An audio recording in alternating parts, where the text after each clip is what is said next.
Good morning. I can't hear you.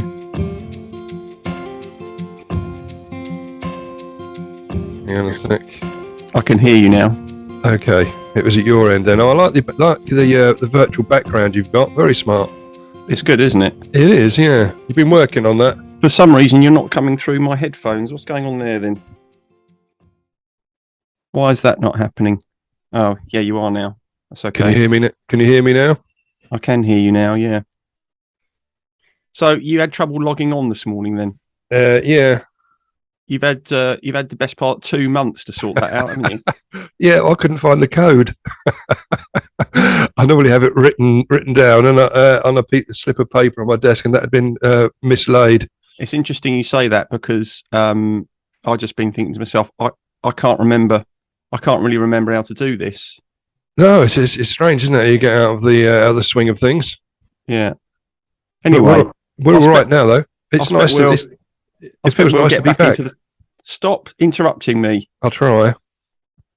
I expect we'll get back into the swing of things.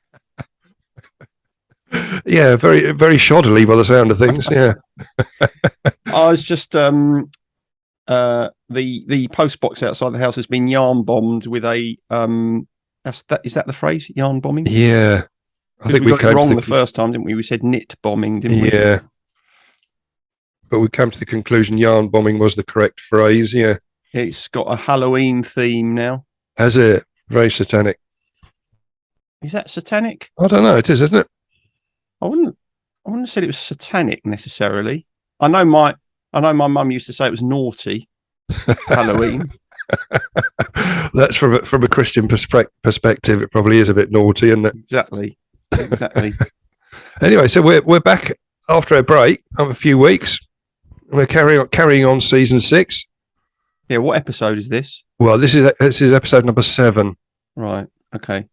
Which puts my previously I was doing it in blocks of 26 because I knew that was 6 months. Okay. And that worked, but that's been blown out of the water. And so I could keep a tab on how long we've been doing it for, but having taken a break now, that's thrown that system out. Right. But well, I'll have to come to terms with that, won't I? I think you probably will. Yeah. And yeah, of course, there's the little extra episode. Yeah. Exactly. Yeah. Exactly. Still, we had lots of. We've got to be thankful for the downloads we had during our break, haven't we? Yeah, they were significant. As I think we've mentioned before, there were more people listening to us when we weren't here than there are when we are. So make of that what you will. Yeah, but it was the last episode before the break was called "The Benefits of Having a Break." So it seems to have worked out well. Do you feel refreshed? I do feel refreshed. Yeah, I was just looking at, while we were having a break. I was looking through some of the episodes that had been downloaded. And do you know what our least popular episode is? Go on. Which one? But the football one? No, the football special. Odd. I expected it to be that, but I couldn't really understand this. But for some reason, our least popular episode was the one we did on excuses. Was it? Oh, yeah. There's something there, isn't there? Well, there probably is something there, but I couldn't work out what it is. No, it seems a bit strange, I must admit. But we have no control over that, do we? So we have to let it go. We don't have any control over that. But there is a question I wanted to ask you. Oh, what? Okay. I was watching the cricket the other day, and as often happens in a game of cricket, somebody caught it in the nuts. Okay. Right. And one of the co-commentators, I can't remember who it was now. It might have been what's her name? Alex Hartley, who's a female England cricketer. Okay. And she posed the question to one of her co-commentators. She said, "Why is it that when men get a ball in the nuts or get hit in the nuts, other men always laugh, even though they know it hurts so much?" And I thought, that's a really good question. What's that all about, do you think? It's just not being hit in the nuts, is it? We laugh at other people falling over and hurting themselves. I mean, women tend to rush around and say, "Oh, you okay? You all right?" if someone falls over. Men just laugh. We're just built differently, aren't we? Cruelly, you mean? Cruelly, yeah. It's a complete lack of sympathy. Yeah. But yeah, I mean, I think being hit in the nuts by a cricket ball is actually, I don't think that's ever happened to me. Football, plenty of times.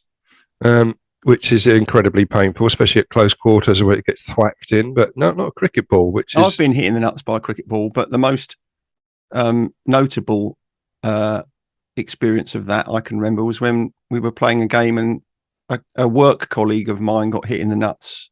Okay. With a full-blooded drive. He got in right in the nuts, and he had to be carried from the field, and he was off work for 2 weeks. Was he?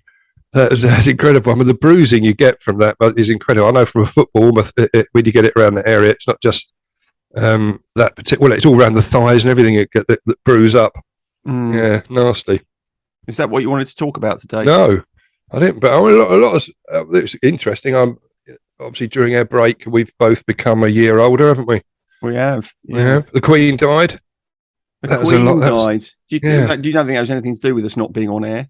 I think she might have lost the will to live. New episodes. No new episodes too. I want to call it a day now. She kept going on every Thursday, thinking, still nothing. Yeah. And in the end, it just it too much. It did, yeah. She just let go, didn't she? She was holding on. 5 minutes in, we've already upset the royalists. Didn't take long. But yeah, I mean, it was nice to have a break. I can admit, I never sort of, but it's never felt like a chore doing this. I don't know how you feel about it. So I've missed it a bit. I've got to say, it was a little bit of a sense of loss, I suppose. Oh, very good. Yeah, which segue? It is a bit of a segue. I don't want to come on to talking about loss, but before we start, it's just a quick. It only happened to me a week or so ago. Actually, an example of corporatism. You know, we like to have a little pop at phrases and that come up. Yeah. From time to time. It's one that it's an excuse really, rather than anything. I was opening a new bank account for our charity. Yeah. Because the Nationwide Building Society, in their wisdom, had decided they were closing down all the treasurer's accounts and getting rid of charity money. So we had to apply to get a new account, which has been quite tricky because a lot of banks aren't taking that sort of account on. But there we go. We applied to the Charities Aid Foundation Bank in the end, which is ideal for us. I don't know if you've opened a bank account recently, but it's quite horrendous. I don't think I've opened a bank account probably for about 30 years. Well, no, I think the last one I did was when I left school. So yeah, it's a long time ago. Things have changed somewhat. They have bank accounts then? Yeah, I think we all ran down to one of the guys had left and joined Lloyd's Bank, Jez, who was one of our listeners. Right. And so we all ran down there and opened up a bank account when he joined the bank. So that was all left. And I still have that bank account to this day. You probably hoped you'd get some free money from him because he was working there. But anyway, these days they emailed me through the application, which was 30 pages long. Okay. Get out. Yeah, it was. Yeah, no, my poor printer was there was smoke rising from it. But it took me, and all the supporting documentation you got to get. But I got it all together and dropped it off over to their head office is only across in Kings Hill, quite close to where you used to work, actually. Correct. Down the same road. When I was in the corporate world, yeah. Yeah. So after about 10 days, I thought I'd give them a chase to see how we were getting on. And because I said, we've got no access to funds at the moment. Can you give me sort of a time scale? And they said, well, no, we can't at the moment, but we're working on a best endeavour basis. And I said, well, do you not normally work to that then? You're normally a bit sloppy. Whatever, we'll take it easy now. But the moment we're going to go down to the best endeavour base, I thought if ever there was a corporate phrase that gives you no information whatsoever, but probably makes them feel quite good themselves, that was it. I was fuming. Oh, that's fantastic. I mean, the very idea of working on anything other than a best endeavour basis. I know. That's the irony of that, isn't it? That's what made me laugh. Anyway, I'm going to work on a worst endeavour basis. We do that. Weeks. We do that quite well on here, don't we? A shoddy endeavour. Well, no, I think we do. Well, I think we do work on best endeavour, but I think sometimes our best endeavour is still woefully inadequate. Our ability is very low. Yeah, yeah, that's very good. Yeah, I quite liked that, so I thought I'd just get that one off my chest.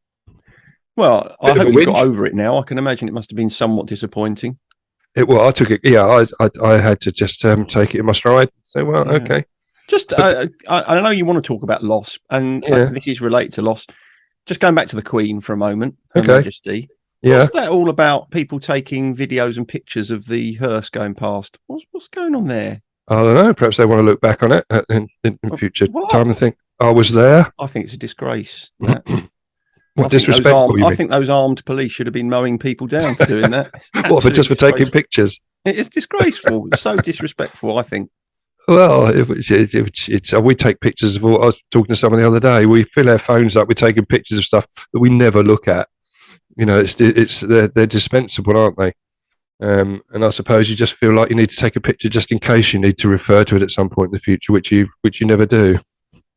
Yeah, but the thing that particularly struck me about that was that you've got like a moment where the longest reigning monarch in British history is passing in front of you, and instead of actually experiencing the moment, you've got your phone in front of your face. Well, that's another subject matter altogether, isn't it? Really, when people do that at gigs and phones, phone videos on phones and stuff. Yeah, we haven't done an episode on phones, have we? We haven't. No, we could have a good old moan up on that one, I suppose. But yeah, but then we'd sound like what we are. Exactly. Men.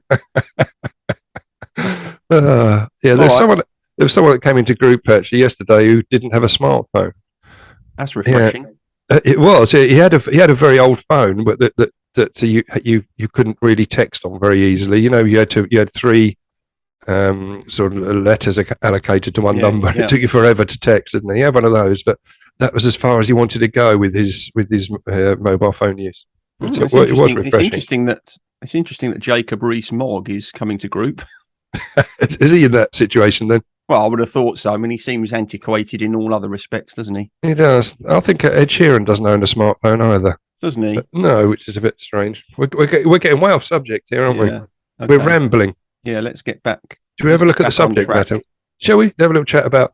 Yeah, I was looking at loss, which is not including bereavement, because we've done that and those people that have been downloading stuff during our absence may have come across season 2, episode 6, which is all about bereavement, and I think that's one that is worth revisiting from time to time, especially if you lost someone recently. It's quite dogmatic of you to say that our episode today on loss doesn't include bereavement.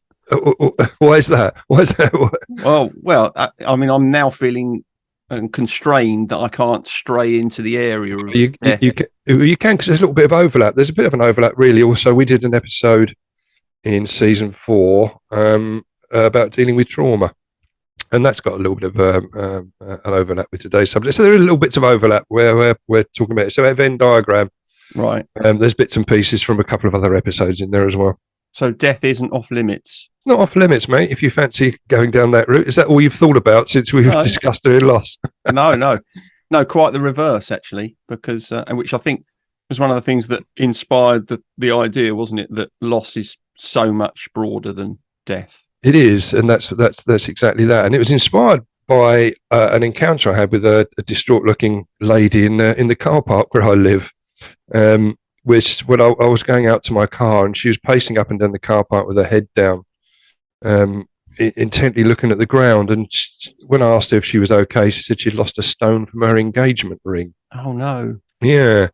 And so I helped her look for a little while, and she was saying, I don't expect there's much chance of finding it, but I'm going to keep looking because it's of great value to me, really. It'd be sad to lose it. So that's what I was. Sorry? Had you stolen it? You'd seen it, hadn't you? Pocketed it. Well, she's told me it was a light blue. I think it's a topaz or something. I don't really understand gems. Do you? You got gem knowledge? I'm not. No, my knowledge of gems is minimal.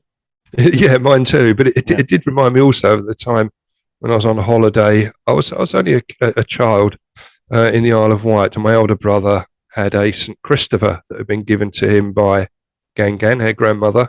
Yeah, and he lost it when we was on holiday. Yeah, in the Isle of Wight, whilst we were out one day, and we paced up and down this village we were at, and we couldn't find it. But that reminded me, and there was a sense of loss, and the fact that I still remember it because I can remember the pain on his face, and everyone around trudging up and down trying to find this St. Christopher because it meant a lot to him. That's horrendous, losing something like that. Yeah, I mean, you should have said a prayer to St. Anthony, because St. Anthony is the the saint of lost things, isn't he? Is he? Yeah. Is he a mate of St. Christopher then? Because he's the patron saint of travellers, isn't he? And people lose stuff on their travels, don't they? They could have had a word. But I know that my mum always used to say if I'd lost something, I should say a prayer to St. Anthony. And I may be kind of remembering this. Can you remember something through rose-coloured glasses? You can't really, can you? But I may be remembering this nostalgically, or romantically.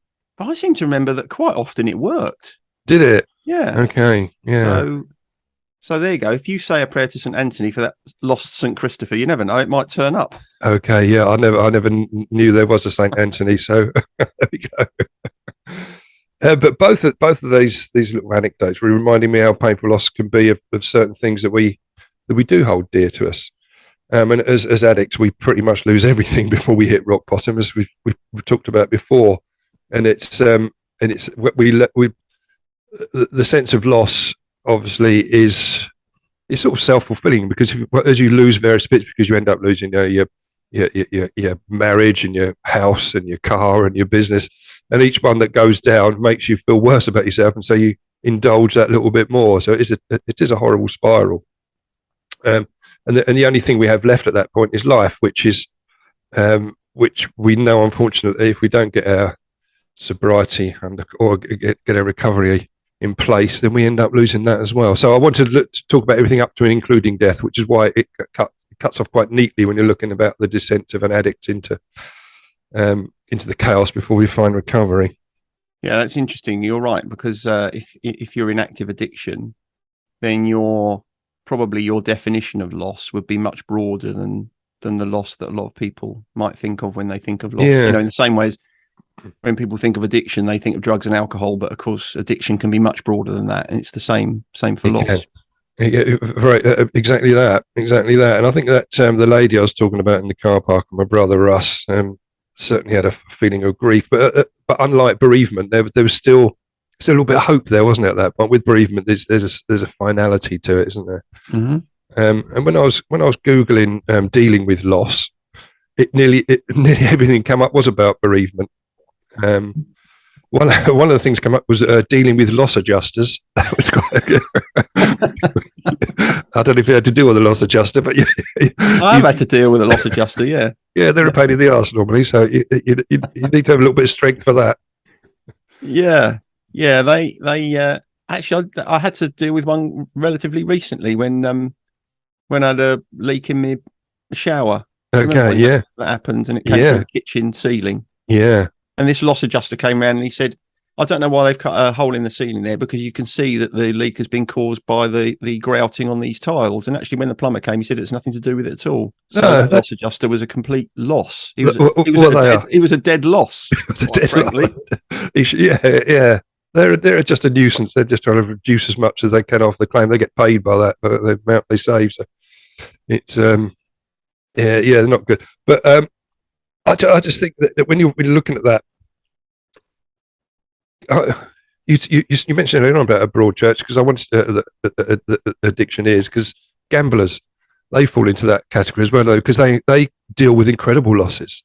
Mm-hmm. And I know that people that have come to group that have had gambling issues will tell you that they know they've got issues when they start chasing those losses, when they try and put bigger and bigger bets on on longer and longer odds to try and get back where they started the day at.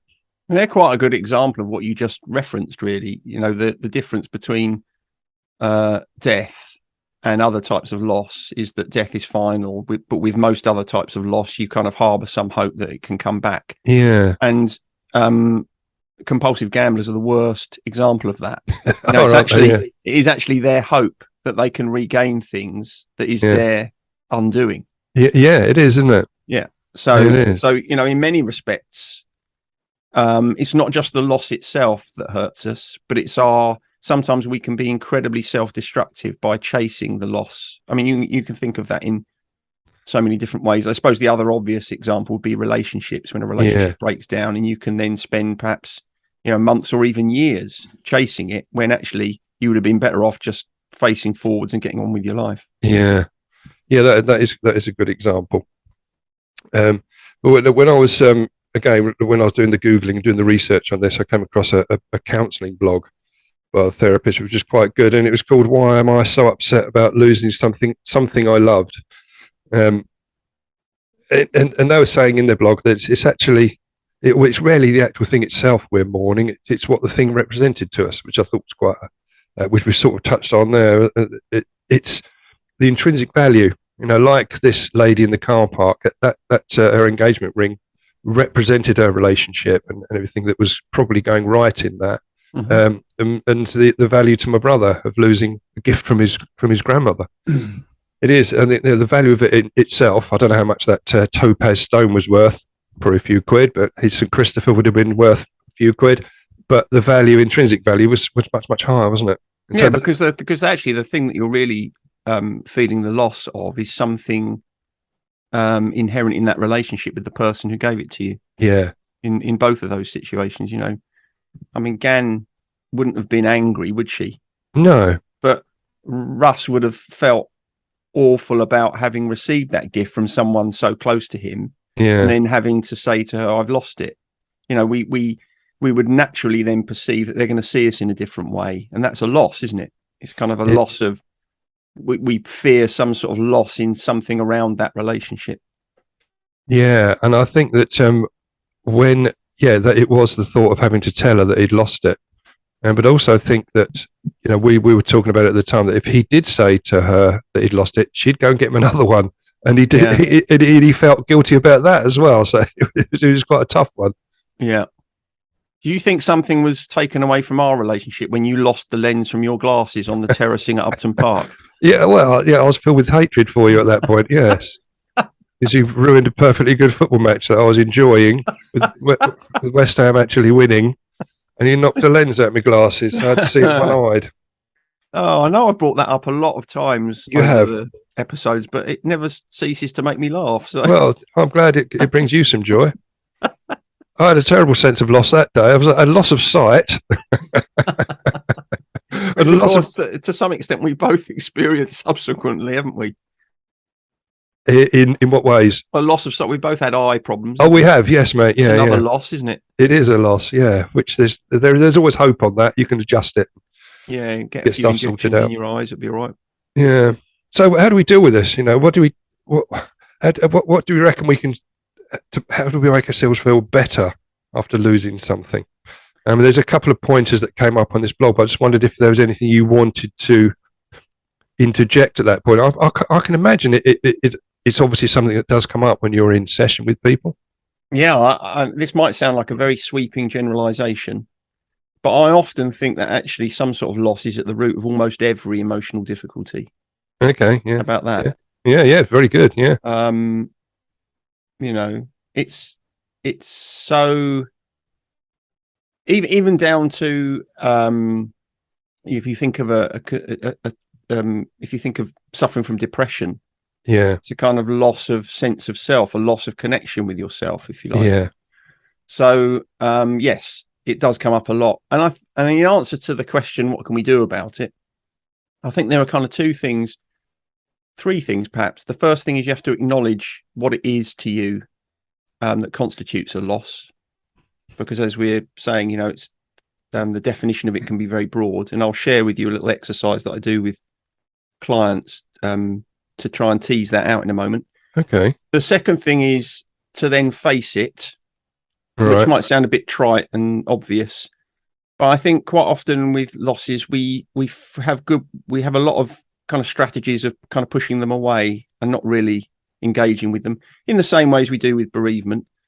And then I think the third part is to kind of acknowledge its impact. It's very hard to get past something if you're not prepared to acknowledge the impact it's had on you. And the reason, obviously, as we've discussed many times before, that we tend not to acknowledge the impact of things because it's flipping painful. It hurts, yeah. Really painful, really hurts. It's really uncomfortable. And it feels much easier to kind of turn your attention towards something else. But of course, the impact of that is that it never really gets dealt with. It never really, you're never really able to kind of get past it. I think, emotionally, it can be quite difficult to fess up when you're feeling sad about losing something.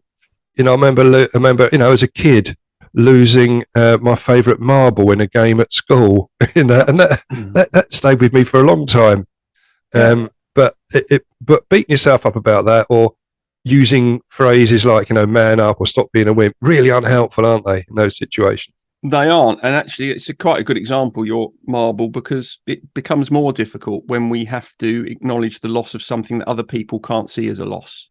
Yeah. So if true. we say, like, this feels like a significant loss for me, and other people are like, what's the matter with you?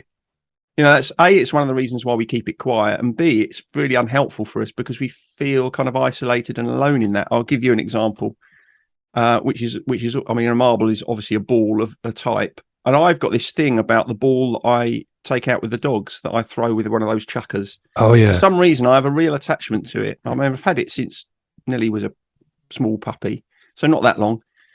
But I'm fixated with not losing it. So if it kind of disappears into a hedge or something, I'll spend an inordinate amount of time scrabbling around trying to find it. And my family laugh at this and they say, why don't you just take a different ball out? But for some reason, I can't do that. But the thought of losing it is really quite painful to me. And of course, when I talk about this to my kids, they just laugh at me. In fact, Beth said yesterday, she said, even I'm getting stressed about it now. Can you just leave it alone at home and take a different one out? So I think they're kind of illustrations. The marble and the ball for the dogs are illustrations that we can kind of become strangely attached to anything. And it's also another illustration of why loss is very much in the eye of the beholder. If you feel like something's a loss, it's not for anybody else to say to you, no, it isn't. That's not a loss. It's not. And I think it becomes worse, going back to the marble, it's the joy that the other person had of winning it. And that made it even worse. It made it a lot worse. And, one incident, a bit like at the football yesterday. I don't want to mention football particularly, but Maidstone conceded a goal right in the last minute of extra time. And the feeling of loss at that point was horrible, but the joy on the Chesterfield fans' faces as they rushed towards us, gesticulating towards all the Maidstone fans, in absolute gay abandon. Well, I mean, I know we try not to talk about football here, but I mean, I think it is an appropriate example because obviously I wasn't at the football, but I was following it on Twitter and I saw that goal and I could imagine your face. Yeah, and I have to say that made it easier for me. It made it quite amusing because I thought you will have the face of thunder right now. Yeah, I did. Because it's, been on top of some other recent sporting disappointments, hasn't it? It has, yeah. And so, I mean, I think I've probably told you this before, and I think this is probably true of loss generally. But if you experience a shared loss, quite often someone else hurting more than you makes it easier. I quite like watching significant football games with you because if the result goes the wrong way, I know that you are more affected than me and it helps me. I'm the fool guy, am I? Yeah. Well, you softened the blow for me a little. Yeah, okay. We had a bit of a glitch there. Yeah. What were you saying? I don't know where we got to there. I'd said you softened the blow for me. Yeah, no, we've gone on there. I've gone past that. It was about giving yourself time. Yeah, I didn't hear that bit. Oh, okay. It was one of the tips that came up when I was looking at this or in this blog about giving yourself time because in the heat of the moment, things feel really bad, and it is just that passage of time, which does tend to pour a bit of a healing balm over it. Certainly, by the time I'd walked home from the football, I was okay about it, and I was cracking on. But I think there. Can you still hear me?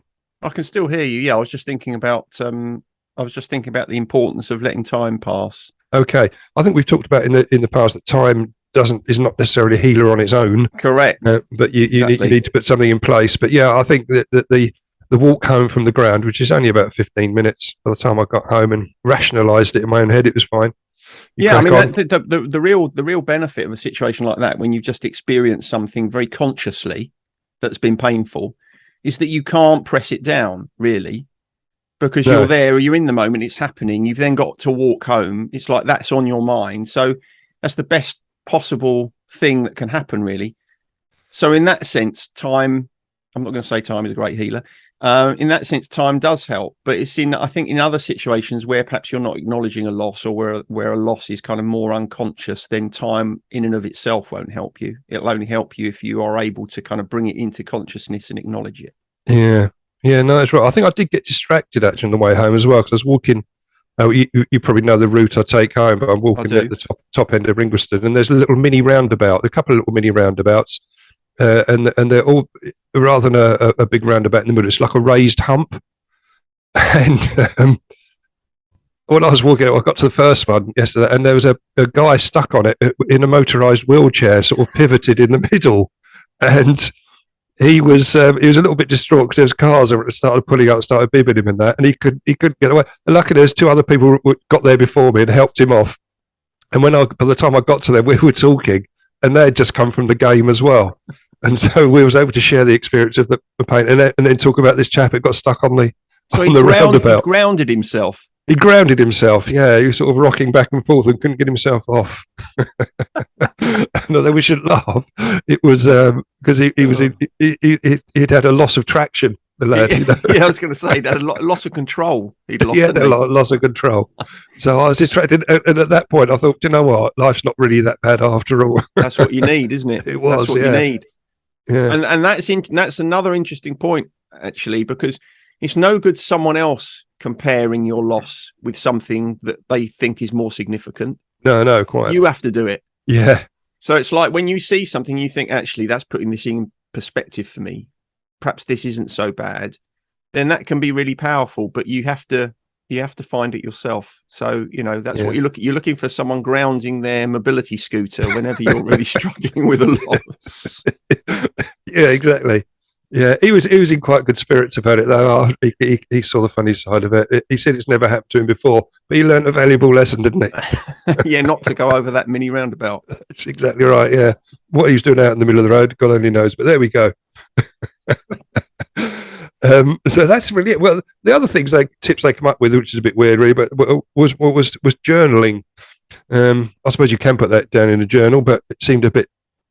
But just for a loss like that, journaling, would that be a good idea? Well, I think journaling is generally a good idea. You wouldn't necessarily journal about losing to a last-minute goal against Chesterfield. No, but journaling, the journaling is facing it and acknowledging its impact, isn't it? True. That is what it's doing. Yeah. I just want to share with you this little exercise that I do with people about I was hoping you'd come on to that, because I've sort of run out of a little bit of useful input. Have you grounded yourself on a mini roundabout, on a metaphorical mini roundabout? That sort of thing. Yeah, I'm wobbling. I'm waiting for assistance, and you're the chap that runs across and pushes me off. Yeah. So there's this little exercise that I do with people that comes out of a book, a therapeutic book called Draw on Your Emotions, I think it comes from.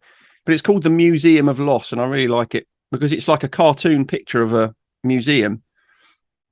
And it's got a load of plinths, like the things that the plinths you'd find in a museum for the exhibits. They're all, and none of them have got anything on them. So the idea is that you can inhabit them with drawings or, writing in losses you've experienced. But it asks you to think specifically about 4 specific losses, as well as any others that you can think of. So it asks you to identify your most significant loss. The loss that's been most significant in your life, the most recent loss, obviously for you it would be 2-1 against Chesterfield, your earliest memory of loss, and your most painful loss. So it kind of covers some really useful bases, and it helps you to think about losses that you've experienced that are not just death. And there are so many different things come out when you do that exercise with people.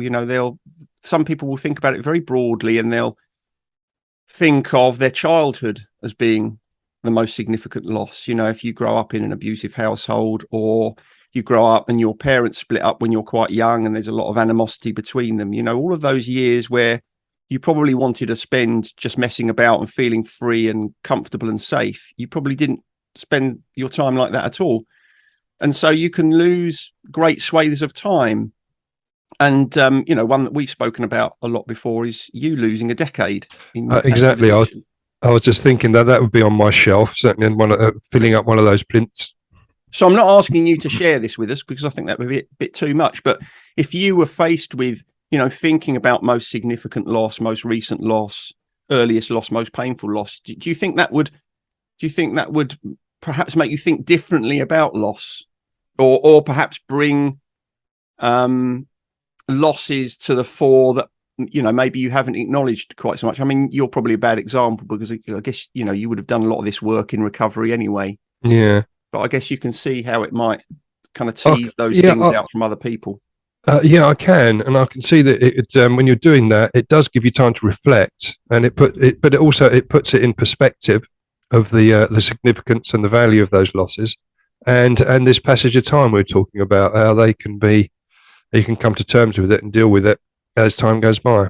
Yeah, one of the nice things about the exercise is when you do it in therapy, when someone's completed it, you ask, as a therapist, you kind of ask them, take you around the museum. So take me around the museum, show me. All right, okay. Show me the exhibits. And so when you're explaining a loss you've experienced to somebody else, a therapist, then again, kind of different dimensions of it come out. You sometimes find yourself talking about it in a way that you hadn't really realized you thought about it. Because when we internalize our emotions, we kind of, they're sitting there and we think, oh, that's how it is. But when you hear yourself speaking about it, other aspects of it come out, and you are likely to go into greater detail and sometimes kind of spin off at a tangent and learn something about yourself that you really didn't know. So it's a lovely exercise. Yeah, no, it is one that I'll give some thought to, actually, and see how it pans out, because it's if it's in nice what we're talking about. But that's just to round the story up. The lady that I was talking about to you in the car park, the one who lost her ring. Yeah, well, she lost just a jewel from her ring. She found it again. I bumped into her a couple of weeks later. Yeah, no, it was in the boot of her car, as it turned out. So she was looking along. She knew it was somewhere between the car and her property. Wow. She was scouring on the floor, and then she found it in the boot of her car when she went to get her shopping bag out. That's amazing. So, do you know what she'd done? She'd obviously said a prayer to St. Anthony, hadn't she? I don't know what she'd done, but she'd done a lot of looking and thinking. But she said to me, she says, it was so lovely to find it. It was a bit like my husband had proposed to me all over again. Oh, how lovely. Yeah, I know, yeah, it's quite touching. Oh. Did you have a tear in your eye when she said that? We were chatting for quite some time, and I've never spoken to her before. So it was quite nice to make her acquaintance, to have a chat with her, yeah. So there you go. See, if you see her now, you'd say hello, wouldn't you? Yeah, definitely, yeah. So loss was at the root of a new connection. Exactly, yeah. So something positive came out of that. There we are. Lovely. But my brother never found his St. Christopher. Well, not yet. Not yet. But so if anyone's in, I think, was it Gad's Hill? I can't remember where it was now. It was a little place in the Isle of Wight. It was lost around about probably 1970, something like that. Okay, so it's a tall order, isn't it? It's a tall order. There's still hope, but yeah, I think it was a silver one. I don't know if we've got any listeners in the Isle of Wight, but if we have, if you could get out there looking this afternoon, if you've not got much on, that'd be really helpful. With your Russ would really appreciate it. Well, he bought another one after that. I think rather than tell Gan he'd lost one, he went and bought one that was pretty much identical. So he covered all his bases on that and moved on. Yeah, sensible, pragmatic. Yeah, I think so. That's about it, really, mate. I just wanted to come on to the last thing. Well, I've still got a gratitude list on to add on. Have you got anything on for this? Well, I didn't. I know we were going to change things around, but I still quite like the idea of a gratitude list. It's fine by me. You're putting me on the spot, and I've got to think about something right off the top of my head. I can do that actually quite easily. Go on then. Well, this is going to be an odd one, probably for a lot of people listening to this, particularly if you live in the UK. But I'm quite grateful for the arrival of autumn. Because as you know, I'm not very good in hot weather, and it's been a bit too uncomfortable for me for much of this summer. And I love the autumn anyway, but I'm quite grateful for a chill in the air and to be able to wear a hat in the morning. Well, mine is almost the polar opposite of that on my gratitude list. Yeah, it was with the amount of sunny days we had during the summer. It's been a great summer.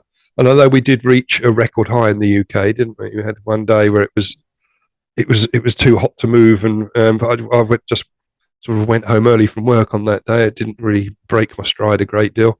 Personally, that was a record low for me that day. Was it? It was emotionally. It was very hot, but no, I love it. We have long. So I like the long evenings. I think we spoke the other day about the last 7 o'clock sunset over London. Yeah. That occurred last week, and there's that gradual drag in of the days getting shorter, which I don't like. So I don't mind that. I don't really like it much in the morning because it means I can't really take the dogs out till it gets light, and that's a bit of a nuisance. But I'm not really bothered about the evenings getting darker. As you know, I don't really do anything anyway. So no, it's just I like it when I feel better when it's when it's brighter, longer days. Well, listen to Sideways. That'll cheer you up if you ever feel blue. And now we've come to meteorological autumn. I had trouble saying that one then. You did. Now we come there. It's meteorological autumn. It's good. Yeah. I managed it about. Then it is time for Sideways to come back, isn't it? To those long winter evenings. Definitely. It's synonymous, isn't it? It's like Strictly Come Dancing, Bake Off, Sideways. On the way towards Christmas. Exactly. So that's it. But the last thing I just wanted to do is a little bit of a new feature, really. Mm-hmm.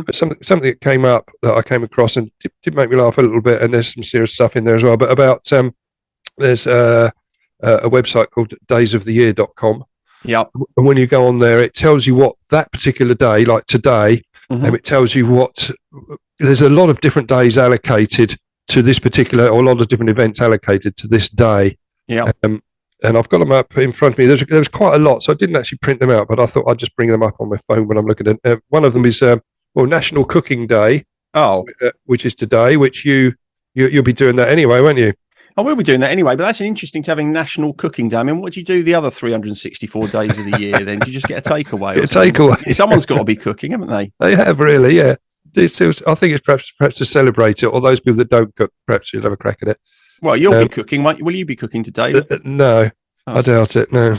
Well, it's National Cooking Day. It is, but there's a more important day also allocated to the 25th of September, which is National Daughter Day.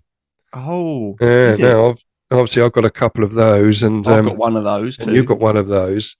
And I just did a little bit of research into that one because apparently it started in India, where sometimes in certain places and certain cultures, the daughters aren't valued as much as a son. Yeah. And so it was launched in 2007 as a way to sort of counteract that a little bit. So they have cards for National Daughters Day and that sort of thing. So I quite liked that. So it's quite like it was quite like, because originally there wasn't a Father's Day, was there? And that was kind of conceived because of Mothering Sunday, and I'm not a big fan of Father's Day, as I think we've discussed. Yeah. So presumably, eventually, we're going to come across National Sons Day, are we? Something's going to happen, isn't it? Anyway, what do you have to do on National Daughters Day? Just cherish them, really. You can buy them a card, send them a little gift, whatever. So I suspect you and I can't cherish our daughters any more than we already do. I was going to say they're the most prized possessions in my life. And that there isn't anything I could do to enhance that at all. No. Yeah, children are great, aren't they? Yeah, but National Chocolate Milk Day. If you fancy a bar of chocolate, you're okay to indulge today. National Chocolate Milk. Is that National Milk Chocolate or chocolate milk? It says chocolate milk, which is a bit weird, isn't it? I mean, if you like drinking chocolate milk, then that's fine. But not chocolate milk. Not really. Did you ever have Nesquik when you were a kid? Yeah, I had some of that. Yeah. Oh, which flavour did you like? Not chocolate, surely. No, strawberry, I think, mainly. Strawberry, definitely. If you're going to have a milkshake, strawberry. Yep, okay. Yeah, so that's about it, really. There, but there's there's one I just wanted to finish on. National Psychotherapy Day. Is that right? Yeah, it is. It's just a bit weird for a Sunday, really, I suppose. I mean, you're not going to be seeing too many people today, are you? But perhaps if it's always the 25th of September, then next year it will be on a Monday, so I can find some way of celebrating that. I mean, I imagine my clients will bring me gifts and all sorts of things, won't they? They're bound to embrace it, aren't they? Yeah. Flowers, I expect I'll be showered with. Flowers. Well, I expect you get showered with huge fees and stuff anyway. You don't need... Another one that came up, actually, before I get myself into trouble there. Today was binge day as well. Now, that's bad for an addict. We don't want binge day. Binge day? Yeah, they're referring to... That's terrible for that to fall on a Sunday as well. It is, people won't need 2 invitations. No, they won't. No, it's not one that should be particularly celebrated. I think we should draw a discreet veil over that one. And the last one I just want to mention is National One Hit Wonder Day, which is wow. Can you think of a one-hit wonder that you enjoyed? One that immediately came into my mind. I think it was on my list that we used on the Spotify list of. I think all about "Shut Up Your Face" by Joe Dolce. I think that might have been on my list of.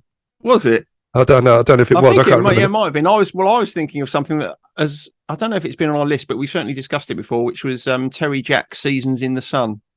Oh yeah, no. Did he have more than? Was that his only hit?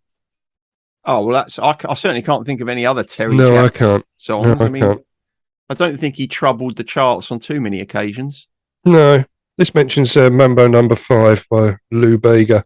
I couldn't stand that. No, I couldn't. That's any hit, is that? But no, what about the Frog Chorus? That was Paul McCartney, wasn't it? Was it? I think he's had more than one hit. Has he? That's the only one I know of his. Is it? Yeah, is yeah. He quite popular generally then. Well, yeah, I think most people have maybe have one of his songs in their collection. Yeah. Was he ever in a band? No, I don't. He might have been at one time. Whatever happened to them, eh? Don't know. Anyway, that's probably enough, isn't it? Yeah, more than enough. We've been babbling on for nearly an hour now. It takes. Well, come on, it's not quite that long. It's probably. Oh, it might be 50 minutes. Yeah. All right. You need to get your editing head on that one, won't you? Yeah. Okay. Well, it's nice to be back. It is nice to be back in the chair. See you next week. Yeah, we'll do, mate. Yeah, look forward to it already. Laters. Bye. Bye. Sideways was created by Graham Landy and Martin Pankhurst. If you want to read more about our work or sort through the extensive archive of past episodes, just visit grahamlandywellbeing.co.uk/sideways-podcast. You can follow us on Twitter or Facebook or Instagram at Sideways Podcast, and you can email us if you have a question or if there's something you'd like us to cover. But most of all, we want to tell you how grateful we are that you come and listen, and we ask that if you've enjoyed what you've heard, that you spread the word. And we'll see you next week.